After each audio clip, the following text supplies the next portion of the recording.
Hello students, welcome to Geeta's biology. सगळ्यात आधी I am really sorry, जो आपला मागचा व्हिडिओ होता तो माईक प्रॉब्लेम्समुळे थोडासा आपल्याला मधीच बंद करावा लागला होता. पूर्ण पॉईंट कवर झाला नव्हता, पण आज मी तो पॉईंट कवर करते आहे. त्यामुळे जर तुमच्या मागच्या व्हिडिओमध्ये काय राहिलं असेल तर मी ह्या व्हिडिओमध्ये ते कम्प्लिटली कवर करून घेऊ शकता. ठीक आहे. आता आपण मागच्या व्हिडिओमध्ये मॅच्युरेशन फेजपर्यंत येऊन थांबलो होतो. याच्या आधी आपण काय बघितलं होतं बाळांनो? ग्रोथ फेज बघितलं होतं. त्याच्या आधी मल्टिप्लिकेशन फेज बघितली होती. मल्टिप्लिकेशन फेज म्हणजे काय आपण बघितलं होतं की जे साईट आहेत ते भरपूर डिवाईड होत होते. त्याच्यानंतरनं त्यातले जे डिवाईड झालेले आहेत भरपूर, त्यातला कुठला तरी एक काय होत होता? ग्रो होत होता, म्हणजे धष्टपुष्ट होत होता. त्याची आता काय होणार आहे? डिव्हिजन थांबणार आहे, पण त्याची साईज वगैरे काय होणार आहे बाळांनो? वाढणार आहे. ठीक आहे. म्हणून आपण त्याला ग्रोथ फेज दिला. तर त्याची ग्रोथ पण झाली आहे, साईज वाढली आहे. आता त्याचं होणार मॅच्युरेशन, म्हणजे तो मॅच्युअर होणार. ती साईड जी आहे ती मॅच्युअर होणार. हे कुठं होतं आहे? परत ओव्हरीजमध्येच होतं आहे. आता परत हे कधी होणार? Initiated prior to the birth, म्हणजे ती जेव्हा आईच्या पोटात असते तेव्हाची प्रोसेस स्टार्ट होते. इनिशिएट म्हणजे स्टार्ट होते, संपत नाही, फक्त स्टार्ट होते. ठीक आहे. जे आपले प्रायमरी साईट होते, जे काय होते? डिप्लॉईड होते. ठीक आहे. ज्यांचं 2n म्हणजे क्रोमोझोमचे 2 सेट होते, ते मॅच्युरेशन फेजमध्ये आल्यानंतरनं ते काय करतात? मिओटिक डिव्हिजन्स करतात. ठीक आहे. मॅच्युरेशनमध्ये आल्यानंतरनं ते काय करणार? मिओटिक डिव्हिजन करणार, म्हणजे मिओसिस 1 आणि मिओसिस 2 करणार. आता तुम्ही मागच्या वर्षी शिकला असाल, मिओसिस 1 हे काय? रिडक्शनल डिव्हिजन आहे, म्हणजे 2nचं काय होणार? nमध्ये कन्व्हर्जन होणार. आणि मिओसिस 2 हे काय आहे? मायटोसिस सारखंच आहे. त्यामुळं जे n झालं होतं कुठं? इथं मिओसिस 1ला त्याचंच कन्व्हर्जन पुढे nमध्ये होणार. डिप्लॉईड प्रायमरी साईट आहेत. मिओसिस 1 रिडक्शनल डिव्हिजन केल्यामुळं काय होणार? 2 हॅप्लॉईड डॉटर सेल्स तयार करणार, म्हणजे 2 हॅप्लॉईड डॉटर सेल्स ते तयार करणार. आता हे फक्त कुणामध्ये आहे? फिमेल्समध्ये आहे. पिक्युलर फिमेल्समध्ये आहे. का आहे? कारण इथं काय व्हायला लागलं आहे? अनइक्वल डिव्हिजन व्हायला लागले. कशाचं? सायटोप्लाझमचं. जे क्रोमोझोम मिओसिसमध्ये काय व्हायला लागले? जे क्रोमोझोम आहेत 46 क्रोमोझोम ते डिवाईड झाले 23मध्ये, पण इथं एक अनइक्वल डिव्हिजन व्हायला लागले. थोडीशी पार्शालिटी व्हायला लागली आहे. कुणामध्ये?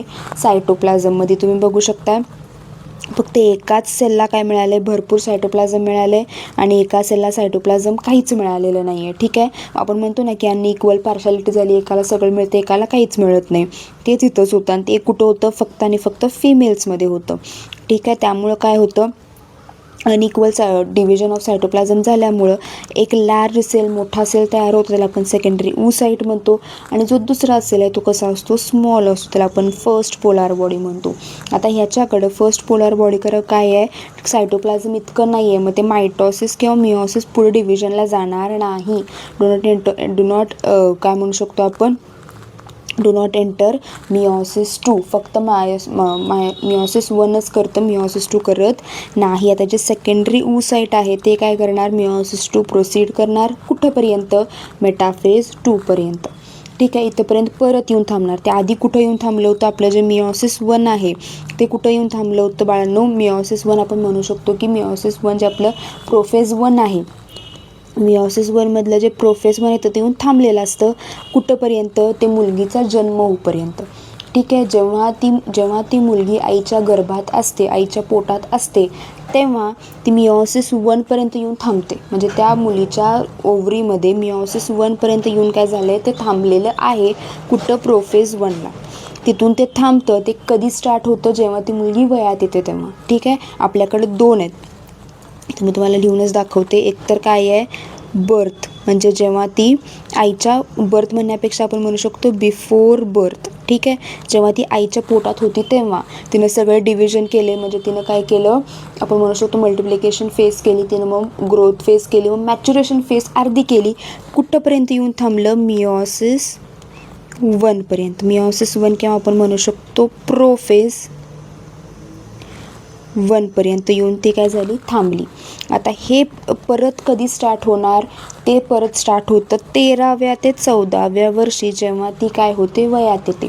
तेव्हा आपण म्हणू शकतो की तेव्हा ती काय करते? प्युबर्टी हिट करते. जेव्हा ती काय करणार? प्युबर्टी हिट करणार, तेव्हा हे प्रोफेज 1 पूर्ण होणार. आणि कुठं येऊन थांबणार? मिओसिस 1 पूर्ण झालं, मिओसिस 2ला येऊन काय होणार? ते थांबणार. कुठं येऊन थांबणार? मेटाफेजला. ठीक आहे. मेटाफेजला येऊन थांबला. आता हे मेटाफेज कधी पूर्ण होणार? After fertilization. म्हणजे आपण असं म्हणू शकतो की आता ज्या 90% मुलींमध्ये ज्यांची लग्न झालेली नाही आहेत त्यांच्यामध्ये मिओसिस 2 कंप्लीट होत नाही. हा तुम्हाला जर तुम्ही नीटचं प्रॅक्टिस करत असाल तर नीटला हा प्रश्न विचारला जाऊ शकतो. जे आपलं मिओसिस 2 आहे, ठीक आहे, मिओसिस 2 हे फक्त मेटाफेजपर्यंतच होतं. म्हणजे जे काही स्टराईल फिमेल्स आहेत, जे काही व्हर्जिन फिमेल्स आहेत, ज्यांचं फर्टिलायझेशन झालेलं नाही आहे, त्या फिमेल्समध्ये मेटाफेज 2पर्यंत येऊन ओव्ह्यूजेनेसिस थांबतं. त्याच्यानंतरनं पुढं ते कधी होणार, जर फर्टिलायझेशन झालं तर. जर फर्टिलायझेशन नाही झालं तर इथंच काय होणार, तो एग आपण काय म्हणू शकतो, त्या बॉडीच्या बाहेर, म्हणजे जेव्हा मेन्सेस होतं, जेव्हा पाळी येते तेव्हा काय होतं, हे एग असाच बाहेर पडतो. म्हणजे आपण असं म्हणू शकतो की ज्या कोण स्टराईल मुली आहेत, ज्यांचं फर्टिलायझेशन झालेलं नाही आहे, ज्यांचं लग्न झालेलं नाही आहे, फर्टिलायझेशन झालेलं नाही आहे, त्या मुलींमध्ये मिओसिस पूर्ण होत नाही. त्यांच्यामध्ये मेटाफेजला येऊन मिओसिस थांबलं आहे आणि असंच काय होणार, ते एक बाहेर पडणार. ठीक आहे. Further is stop or arrested at this stage. हे पूर्ण कंप्लीशन कधी होणार, only at the entry of sperm. म्हणजे जेव्हा फर्टिलायझेशन होणार, एंट्री ऑफ स्पर्म होणार, तेव्हाच काय होणार, फक्त कंप्लीट होणार कुठं, ॲम्प्युलामध्ये. तुम्ही जर बघितलं असाल तर स्टार्ट कुठं झालं होतं बाळांनो, तुम्हाला असा क्वेश्चन आला, स्टार्ट कुठं झालं होतं, ओव्हरीमध्ये, आणि एंड कुठं व्हायला लागलं, एंड म्हणजे फर्टिलायझेशन झाल्यानंतर एंड कुठं व्हायला लागलं, ॲम्प्युलामध्ये, किंवा आपण म्हणू शकतो फॅलोपियन ट्यूबमध्ये. त्यामुळे परत हा तुम्हाला नेक्स्ट क्वेश्चन विचारला जाऊ शकतो की ओव्ह्यूजेनेसिस कंप्लीट कुठं होतं, ॲम्प्युलामध्ये, स्टार्ट कुठं होतं, ओव्हरीमध्ये. ठीक आहे. एंड कधी होणार, फर्टिलायझेशन झालं तर. जर फर्टिलायझेशन नाही झालं तर ते मध्येच थांबणार, पण एंड होणार नाही, पूर्ण करणार नाही. In this division also 2 unequal daughter cells तयार होतात. एक काय असते, लार्ज ए सेल असेल, आपण ओवम म्हणतो, आणि एक कशी असते, सेकंड पोलार बॉडी असते. ठीक आहे. आता ओवमचा आपला फॉर्म झाला आहे, हा काय आहे, रेडी फॉर फर्टिलायझेशन आहे. कंप्लीशन ऑफ मिओसिस 2 झालं आहे, कंप्लीशन सगळं झालं आहे. आता ते काय होणार, जर आता एक फर्टिलायझेशन जर पूर्ण झालं तर ते पुढं गर्भ तयार व्हायला सुरुवात होणार. जर फर्टिलायझेशन नाही झालं तर ते काय होणार, मेन्स्टरममधून बाहेर पडणार. ठीक आहे. आता आपण बघणार आहे स्ट्रक्चर ऑफ सेकंडरी oocyte. हे सेकंडरी oocyte काय, आधी अनफर्टिलाइज्ड एग आहे. खूप मुलांना वाटतं की सेकंडरी oocyte म्हणजे फर्टिलाइज्ड एग. नाही, फर्टिलाइज्ड एगला आपण ओवम म्हणतो, अनफर्टिलाइज्ड एगला आपण काय म्हणतो, सेकंडरी oocyte. आता हे ओव्ह्युलेट झालं म्हणजे रिलीज झालं. कधी रिलीज होणार, हे 14व्या दिवशी. म्हणजे त्या मुलीच्या जी 28 दिवसांची जी सायकल आहे त्यातल्या 14व्या दिवशी काय झालं आहे, सेकंडरी oocyte रिलीज झाला आहे. आता जो सेकंडरी oocyte जो रिलीज झाला आहे तो कसा आहे, नॉन क्लिरॉइडिक. नॉन क्लिरॉइडिक म्हणजे त्यावर शेल नाही आहे. तसं तुम्ही बघू शकता की जे आपण हे म्हणतो ना, आपण जे अंडी घरात आणतो, जे कोंबड्याची वगैरे कोंबडीची जी अंडी असतात ती, त्यांच्यावर वाईट पांढरे एक शेल असतं बघा, ते आपण काय करतो, फोडून टाकून देतो. तसं ह्युमन्समध्ये शेल प्रेझेंट नाही, त्यामुळे आपण त्याला काय म्हणतो, नॉन क्लिओइडिक. मायक्रोलेसिथल म्हणजे काय, योक कसा आहे, स्मॉल क्वांटिटी. आता योक म्हणजे काय, पिवळा भाग. बघितला असा अंड्यांमध्ये एक पिवळा भाग असतो, त्याला आपण योक म्हणतो. पण ह्युमन्समध्ये तो योक कसा आहे, स्मॉल क्वांटिटी, खूप कमी आहे. ठीक आहे. आता याची साईज किती आहे, 0.1 mm, 100 मायक्रॉन्स साईज हे विचारलं जाऊ शकतं. Size of sperm, size of ovum विचारलं जाऊ शकतं. राऊंडेड आहे, नॉन मोटाईल आणि हॅप्लॉइड फिमेल गॅमेट आहे. ठीक आहे. न्यूक्लियस याचा कसा आहे, लार्ज आहे. आणि जर आपण जर्मिनल वेसिकल म्हणतो, परत तुम्हाला एक कन्फ्युजिंग पॉईंट, जर्मिनल जे आपलं अनफर्टिलाइज सेकंडरी oocyte आहे त्याच्यातलं जे न्यूक्लियस आहे त्याला जर्मिनल वेसिकल म्हणतात. टिपिकल न्यूक्लियस तेव्हाच फॉर्म होणार जेव्हा फर्टिलायझेशन होणार. मी परत एकदा सांगते, ज्या मुली आपण म्हणू शकतो की स्टराईल आहे, ज्या मुलींचं लग्न झालेलं नाही आहे, ज्या मुलींच्यात फर्टिलायझेशन होत नाही आहे, त्यांच्यामध्ये न्यूक्लियस तयार होत नाही. त्यांच्यामध्ये फक्त जर्मिनल वेसिकलच तयार होतं. जर त्यांच्या बॉडीमध्ये स्पर्म गेला, त्या स्पर्मनं समजा त्या एगला फर्टिलाइज केलं तरच प्रोन्यूक्लियस फॉर्म होणार. ठीक आहे. तुम्हाला NCERTमध्ये हे फसवलं जाऊ शकतं किंवा तुम्हाला CETमध्येही फसवलं जाऊ शकतं. एव्हरी गर्ल हॅज किंवा एव्हरी गर्ल फॉर्म्स किंवा every girl oocyte has nucleus. चूक. कुणामध्ये होणार, फक्त फर्टिलायझेशन झाल्यावरच होणार, त्याच्या आधी होणार नाही. त्यांच्यामध्ये फक्त काय असतं, जर्मिनल वेसिकलच असतं. ठीक आहे. आता सायटोप्लाझ्म ऑफ एगला आपण काय म्हणतो, ओप्लाझम, पण त्याच्यात सेंट्रिओल्स प्रेझेंट नाहीत. हे सेंट्रिओल्स कुठून येतात, स्पर्मकडून येतात. ठीक आहे. त्यांच्यात सेंट्रिओल्स प्रेझेंट नाहीत, सेंट्रिओल स्पर्म घेऊन येतो. तुम्ही बघितलं असाल 2 सेंट्रिओल सांगितले होते मी तुम्हाला, एक होतं परायटल, एक होतं डिस्टिल. हे दोन्ही पण सेंट्रिओल कुठे येतात, त्यांच्या बॉडीमध्ये, वुमनच्या एगमध्ये स्पर्म थ्रू येतात. आता यांच्यावर एगवर भरपूर कवरिंग प्रेझेंट असतात, वेरियस कवरिंग प्रेझेंट असतात. आता त्यांचे जे एग मेम्ब्रेन आहे, तुम्ही ते बघू शकता, जो एग मेम्ब्रेन तुम्हाला दिसतोय हा वाला दिसतोय तुम्हाला, तुमच्या ज्यात काढला असेल बघा, हा जो तुम्हाला दिसतोय हा काय आहे, विटेलाइन मेम्ब्रेन. विटेलाइन मेम्ब्रेन म्हणजे काय, त्यांचं वरचं मेम्ब्रेन आपण म्हणू शकतो. आता हा कसा आहे, secretes non cellular glycoproteinaceous membrane zona pellucida. Non cellular म्हणजे सेल्स नाही आहेत, फक्त आपण काय म्हणू शकतो की असं प्रोटीनियस लेअर आहे, त्याच्यात सेल नाही आहे, त्यामुळे ते नॉन सेल्युलर ग्लायकोप्रोटीनियस नेचर इथं आहे. ते दिसतंय का तुम्हाला, हे झोना पेलुसिडा, हे तुम्हाला हा पूर्ण पॉईंट दिसतोय. हा हे जिथं लाईन आहे बघा, हे सगळं काय आहे, परत मी तुझं असं झूम करते, हे जे तुम्हाला दिसतंय ना, हे वालं, हे कोण सिक्रेट केलं आहे, हे कोण सिक्रेट केलं आहे बाळांनो, ह्यानं सिक्रेट केलं आहे. ह्याने सिक्रेट करून हे सगळं काय केलं आहे, तयार केलं आहे. म्हणजे झोना पेलुसिडा आहे. झोना पेलुसिडा कसं आहे, नॉन सेल्युलर आहे, प्रोटीनियस स्ट्रक्चर आहे. ठीक आहे. त्याच्यानंतर ना आता झोना पेलुसिडाच्या वर रॅडियली इलॉंगेटेड सेल्स आहेत, म्हणजे असे लांब लचक असे सेल्स आहेत. त्याला आपण काय म्हणतो, कोरोना रेडिएटा. तुम्ही तो बघू शकता. आधी काय आहे, विटेलाइन मेंबर व्ही, मग काय आहे व्ही झेड, त्यानंतर ना काय आहे सी. कोरोना रेडिएटा दिसतंय तुम्हाला, हे लांब लचक सेल्स दिसत आहेत, हे जे गोळे काढलेत ते. मग तुम्ही लक्षात कसं ठेवणार बाळांनो, आधी काय येतं, विटेलाइन मेंबर, मग येतं झोना पेलुसिडा, मग येतं तुमचं corona radiata, V Z C. असं लक्षात ठेवायचं तुम्हाला, हे लक्षात ठेवावंच लागेल, तुम्हाला विचारलं जाऊ शकतं. एगच्या जवळ कोण आहे, विटेलाइन मेंबर, त्याच्यानंतर मग कोण येतं, झोना पेलुसिडा, त्याच्यावर नंतर कोण येतं, मग कोरोना रेडिएटा. कळालं इथंपर्यंत, काय अजून काही कन्फ्युजन आहे, पण पुढे जाऊयात. ठीक आहे. Adding to the outer surface काय आहे, corona radiata. The cells are derived from the innermost layer of granulosa cell. सांगितलं तसंच. आता the firmly held to zona pellucida, हे जे कोरोना रेडिएट आहेत ते झोना पेलुसिडाला कसे आहेत, फर्मली अटॅच्ड आहेत. कुणामुळे, म्युकोपॉलिसॅकराइडमुळे. तुम्हाला जे दिसतंय झोना पेलुसिडा आहेत त्याला हे काय आहेत, फर्मली. आता असे असल्यामुळे फर्मली घट्ट एकमेकाला चिटकून आहेत. मग त्याच्यातला डिंक काय आहे, आपण म्युकोपॉलिसॅकराइड आहे ते काय करायला सगळ्यांना पकडून ठेवलेलं आहे. ठीक आहे. आता त्याच्यानंतरनं तुम्ही तर बघू शकता की बिटवीन द विटेलाइन मेम्ब्रेन आपण काय म्हणू शकतो की प्रीविटेलाइन स्पेस प्रेझेंट आहे. दिसतं का तुम्हाला इथं, प्रीविटेलाइन स्पेस मध्ये जागा दिसते तुम्हाला. हे बघा, ही पूर्ण जी लाईन आहे बघा, इथं ह्यात खूप कन्फ्यूज आहे. ही मध्ये लाईन दिसते का, ही 2 अशा लाईन काढल्या आहेत, ही लाईन दिसते तुमच्या बुकमध्ये असेल बघा. ह्या लाईनला आपण काय म्हणतो, प्रीविटेलाइन स्पेस म्हणतो. म्हणजे काय, विटेलाइन मेम्ब्रेनच्या मध्ये, म्हणजे 2 विटेलाइन मेंबर किंवा विटेलाइन मेंबर इथं झालं तुमचं झोना पेलुसिडा, मध्ये काय आहे, प्रीविटेलाइन स्पेस आहे. आणि ह्याच्यात काय असते, आपली फर्स्ट पोलार बॉडी असते. ठीक आहे. कारण पहिलं डिव्हिजन झालेलं आहे जेव्हा ती प्युबर्टीमध्ये होती तेव्हाच. ठीक आहे. मग आता एग आपल्याला काय करतो, पोलॅरिटी दाखवतो.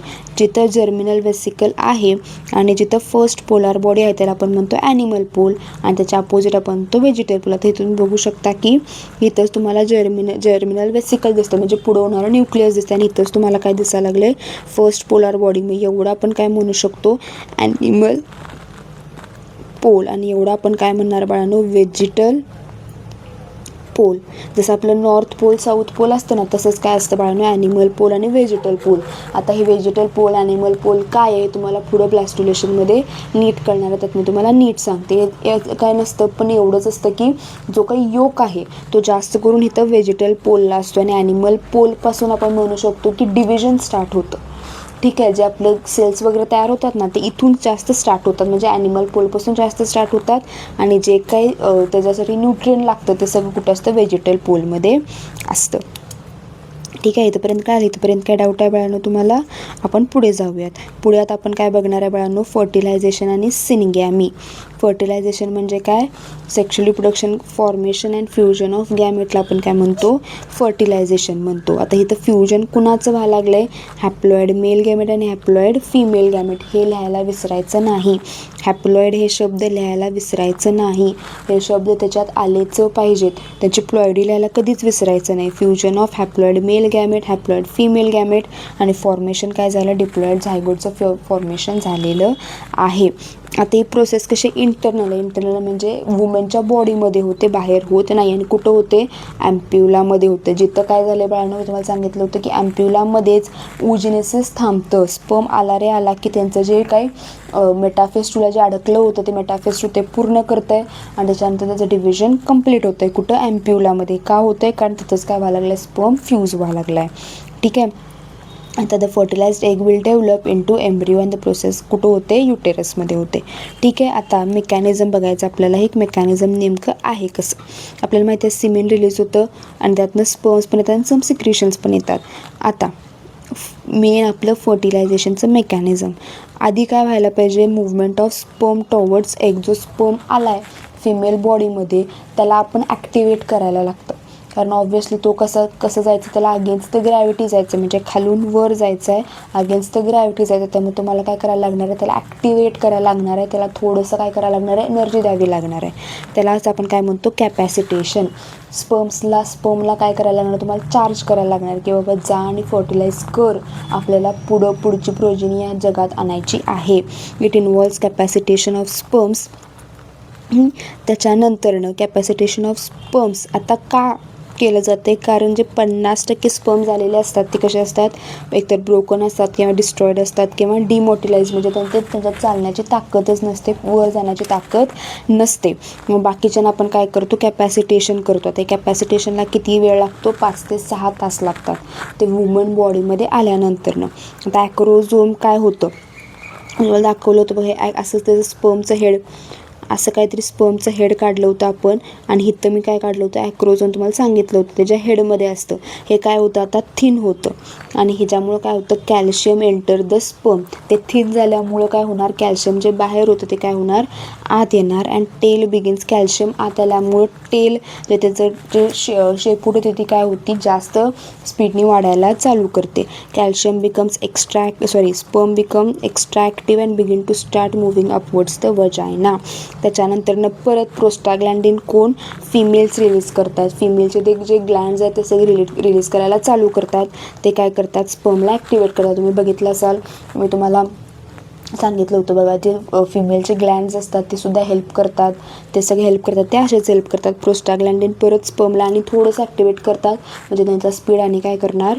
ते वाढवणार. आता वेस्टिब्युलर सिक्रेशन सांगितलं होतं जसं फिमेलमध्ये काय करते? स्पर्म मोटिलिटी वाढवते. वेस्टिब्युल जे फिमेलच्या वल्वामध्ये असतं ते काय करतं? जर सिक्रेशन वाढवतं. काय करतं? स्पर्म मोटिलिटीसुद्धा वाढवतं. त्याच्यामुळे स्पर्म्स काय करू शकतात बाळांनो? 1.5 ते 3 mm/min च्या स्पीडनं जाऊ शकतात. हे लक्षात ठेवायचं आहे. हे फक्त कोण करतं? कॅपॅसिटेटेड स्पर्म्स. म्हणजे स्पर्म्सना काय झाले? जे ॲक्टिवेट झाले तेच. इनॅक्टिव्ह स्पर्म्स एवढ्या स्पीडनं जाऊ शकत नाहीत.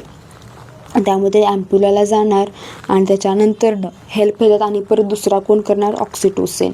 ऑक्सिटोसिन खूप मुलांना वाटतं की फक्त पेन्स देतात वाटतं, तर नाही, पेन्स तर देतातच, म्हणजे बाळाच्या जन्मावेळी तर हेल्प करतातच, पण they also help during fertilisation. हे तुम्हाला विचारलं जाऊ शकतं. After capacitation sperm reach the ampulla within 5 minutes. म्हणजे जे 5 ते 6 तासच्या आधी ते जे मेहनत घेतली ते 5 मिनिटात काय होणार आहे? पूर्ण होणार आहे. आणि किती वेळ वायबल राहू शकतो? म्हणजे स्पर्म फिमेल बॉडीमध्ये किती वेळ काय राहू शकतो?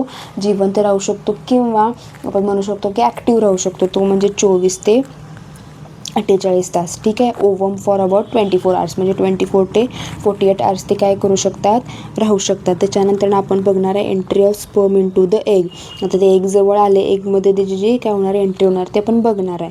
200 ते 400 मिलियन स्पर्म्स येतात फिमेल बॉडीमध्ये. फक्त काय करतात? त्यातले 100 बघू शकता मिलियन आले होते, पण फक्त 100च काय गेलेत ॲम्प्युलापर्यंत गेलेत आणि या 100मधला फक्त एक स्पर्मनं काय केलं आहे फर्टिलाइज केलेलं आहे. ठीक आहे, म्हणजे आपली जी शर्यत होती ती आपल्या जन्माच्या आधीपासूनच सुरू झालेली आहे. तुम्हाला इतकं कळेल की कॉम्पिटिशन आपल्या जन्माच्या आधीपासूनच होतं आणि याच्या सगळ्या कॉम्पिटिशनला मागं सारून आपण पुढं आलो आहे. त्यामुळं आता इथं हार मानायची नाही. 200 ते 400 मिलियन स्पर्म्स होते. आपण सगळे 200 ते 400 मिलियन स्पर्म्स आपण एका वेळेला आलो आहे. त्यातले 100 ॲम्प्युलापर्यंत पोचले आणि आपण एकटेच आहे जे आपण काय केलं आहे ओव्हमला फर्टिलाइज केलेलं आहे. आता त्यावेळेला ॲक्रोझोम मी तुम्हाला परत एकदा सांगते. ॲक्रोझोम एकच मिनिट. हे तुमची स्पर्म आहे, स्पर्मचं हे हेड आहे. ते ॲक्रोझोम काय करणार रिलीज लायसिन्स म्हणजे ब्रेक करणार. तुम्हाला सांगितलं तसं. तुम्हाला जर समजा कुठली तरी भिंत तोडायची असेल तर हातोडा मारावा लागेल. ते हातोडा कोण मारते ॲक्रोझोम मारते. मग हायड्रोलिनेज असते, कोरोना पेनिट्रिंग एन्झाईम्स असते, हे सगळे काय करतात dissolve the cells of corona radiata. त्याच्यामुळे स्पर्म काय होतं आत पास होऊ शकते. मग झोना पेलुसिडा कडं काय आहे फर्टिलायझिंग रिसेप्टर आहे ते ZP3 ZP2. हे काय आहेत स्पीसीज स्पेसिफिक आहे. म्हणून बघितलं असं जात असते बघा, जसं आपली माणसाने बनवलेली जात नाही, निसर्गाने बनवलेली जात. जसं की आपलं जे आपण म्हणतो ना की गावठी कुत्रा असेल तर त्याला त्याची जी माद आहे तीसुद्धा गावठी कुत्रंच लागतं. किंवा तुमचं जर कुठल्या त्या जातीचं म्हणजे आपण वेस्टर्न जातीचं कुठलं जर तुमचं कुत्रं असेल तर त्या जातीची मादा लागते त्याला कंपल्सरी. कारण आपल्या सगळ्यांमध्ये म्हणजे ॲनिमल्समध्ये आपण म्हणू शकतो की फर्टिलायझिंग रिसेप्टर असतं जे काय करतं स्पीशीज स्पेसिफिक आहे. म्हणजे ते त्याच जातीच्या स्पर्मला काय करतं आत येऊ देतं. म्हणजे इथं पण जातीवाद आहे बघा कुठं ना कुठंतरी. Anti fertilizing of sperm, attraction of sperm to egg to enhance fertilization. आता हे फर्टिलायझर आणि अँटी फर्टिलायझर हे काय आहेत स्पीशीज स्पेसिफिक आहेत. ठीक आहे, म्हणून ह्याला आपण काय म्हणतो कंपॅटेबिलिटी रिॲक्शनमध्ये म्हणजे किती कंपॅटेबल आहेत ते बघितलं जातं. त्याच्यानंतर येणार आपला ॲक्रोझोम रिॲक्शन. आता ॲक्रोझोम रिॲक्शनमध्ये काय होणार जो आपला स्पर्म आहे तो झोना पेलुसिडाला टच करतो. आता आपल्याला इथून बघू शकता की लास्टला काय होतं कोरोना रेडिएटा. तुम्ही बघू शकता की डायग्राम काय होती कोरोना रेडिएटरची होती. त्यानंतर आपलं होतं झोना पेलुसिडा. ह्याला तर त्यांनी तोडलं आहे स्पर्मने, ह्याला तोडलं. आता कुठं आले कोरोना रेडिएटाजवळ आले. ठीक आहे, त्याच्यानंतरनं इन द ॲनिमल पोल मी तुम्हाला सांगितलं होतं बघा असं जर काढला आणि इथं जो आपला जर्मिनल वेसिकल होता इथं आपला आपण काय म्हणू शकतो आपला पोलार न्यूक्लिआय होता. तर इथून काय होणार स्पर्म आत येणार. ठीक आहे, in the animal pole acrosome covering ruptures and release lytic enzymes acrosin आणि झोनालायसिन. आता हे ॲक्रोझिन आणि झोनालायसिन काय करणार झोना पेलुसिडाला म्हणजे ही जी लेअर आहे ह्याला पण काय करणार ते आता तोडून टाकणार. ह्याला तोडलं तर ह्याला पण तोडायचं ते काम करणार. आणि तिथं काय करतात हे स्मॉल फर्टिलायझेशन कोण तयार करतात म्हणजे त्याला इतकं घट्ट तयार करतात. आता हे आले कसं असतं बघा, हा स्पर्म आत आले कोरोना रेडिएट आहे ह्याला त्यांनी तोडलं. आता परत आत येणार झोना पेलुसिडाला जवळ येणार. त्याला पण तोडतात पण आता फक्त एवढंच ब्रेक करणार ना जेवढं ते आत जातील तेवढंच ते ब्रेक करणार. आत गेले की काय करतात ह्या लेअरला एवढं घट्ट करतात की पुढचा कुठलाही स्पर्म येऊन ह्याला तोडू शकणार नाही. ठीक आहे, मग ह्याला आपण काय म्हणतो फर्टिलायझेशन कोण म्हणतो. ठीक आहे, काय करतात काही करत नाहीत. फक्त जे झोना पेलुसिडा असतं त्याला फक्त काय करतात निगर घट्ट करतात इतकं की दुसरा कुठलाही स्पर्म येऊन त्याला फर्टिलायझेशन करणार नाही. दुसऱ्या कुठल्याही स्पर्मसाठी ते तोडू शकणार नाही. ठीक आहे, कोन स्मॉल फर्टिलायझेशन कोन किंवा cone of reception is formed. आता त्याच्यानंतर results in production of weak wave of depolarisation. आणि ह्याच्यामुळं काय होतं बाळांनो पॉईंट ऑफ कॉन्टॅक्ट डिझॉल्व्ह होतं म्हणजे ते पूर्ण स्पर्म आता आत गेलेला आहे. त्याच्यानंतर इथं दाखवलं आहे बघा as the sperm touches the vitelline membrane cortical reaction gets activated vitelline membrane is converted into fertilization membrane. आणि परत काय करतात डिॲक्टिवेट म्हणजे एकदा आत आले की ते सगळं डिॲक्टिवेट करून टाकतात म्हणजे दुसरा कुठलाही स्पर्म आत येणार नाही. ठीक आहे, breast around the fertilization membrane काय होते क्रिएट होते आणि ह्याच्यामुळं काय होतं फर्दर कुठलाही स्पर्म आत येऊ शकणार नाही. त्याच्यामुळं पॉलिस्पर्मी काय होते अवॉइड केली जाते. ठीक आहे, मी तुम्हाला परत एकदा सांगते जर तुम्हाला कन्फ्युजन होत असेल तर मी तुम्हाला आधी काय सांगितलं की आधी कोरोना रेडिएटाला काय केलं जातं तोडलं जातं. मग आत येतं झोना पेलुसिडाला ते काय केलं जातं तिथं जसं आपलं कोड असतो बघा कोड तुम्हाला टाकावा लागतो तो कोड टाकला जातो तो म्हणजे काय ZP2 ZP3 मध्ये जर कोड बरोबर लागला तर ते आत येतात. येतात, आत येतात आणि त्यांचे मेम्ब्रेन्स फ्यूज होतात. मेम्ब्रेन त्यांचे स्पर्मचं मेम्ब्रेन, एगचं मेम्ब्रेन काय होते, फ्यूज होऊन ते सगळे आत यायला चालू होतात. ते एकदा का आत आले की ते काय करतात, मग लॉक करून घेतात. असं लॉक करून घेतात की दुसरा कुठलाही स्पर्म आत येणार नाही. त्याच्यामुळं काय होतं बाळांनो, पॉलिस्पर्मी काय होते, अवॉइड केली जाते. ठीक आहे. त्याच्यानंतर लास्ट आहे आपलं ॲक्टिवेशन ऑफ ओवम. आता याच्यात काय होणार आहे, ओवम बिफोर फर्टिलायझेशन कुठं अडकला होता, मेटाफेज 2ला. तुम्हाला सांगितलं होतं बघा की स्पर्म आत आल्यावर मेटाफेज 2 पूर्ण होतं. With the contact of sperm head to the vitelline membrane काय होणार आहे, it gets activated and complete meiosis 2. आता ह्याच्यामुळे काय होणार, सेकंड पोलार बॉडीसुद्धा बाहेर पडणार आणि जे जर्मिनल वेसिकल आहे ते स्वतःला ऑर्गनाईज करून काय करतं, फायनली प्रोन्यूक्लियस म्हणजे न्यूक्लियस तयार करतं. याच्या आधी न्यूक्लियस तयार झालं नव्हतं. आत्ता आपण ह्याला काय म्हणणार, ट्रू ओवम किंवा एग. याच्या आधी आपण ह्याला ट्रू ओवम किंवा एग म्हणू शकत नव्हतो, कारण त्याच्याकडे प्रॉपर न्यूक्लियस नव्हतं. स्पर्म आल्यावर त्याच्याकडे प्रॉपर न्यूक्लियस आलेलं आहे. आता आपण बघणार आहे प्युअर फ्युजन. फ्युजन म्हणजे कुणाचं फ्युजन, क्रोमोझोमचं फ्युजन. आता फक्त न्यूक्लियसचं पण फ्युजन व्हायला पाहिजे. जे काही DNA वडील घेऊन म्हणजे जे स्पर्म घेऊन यायला लागलं आहे, जे काही DNA ऑलरेडी त्या एगमध्ये आहे त्यांचं फ्युजन व्हायला पाहिजे. म्हणून तुम्ही 50% आईसारखे 50% वडिलांसारखे दिसता ना, म्हणून तुला त्यात वेगळेपणा आला आहे. जरी प्रोसेसच नसेल तुमच्यात वेगळेपणा आलाच नसता.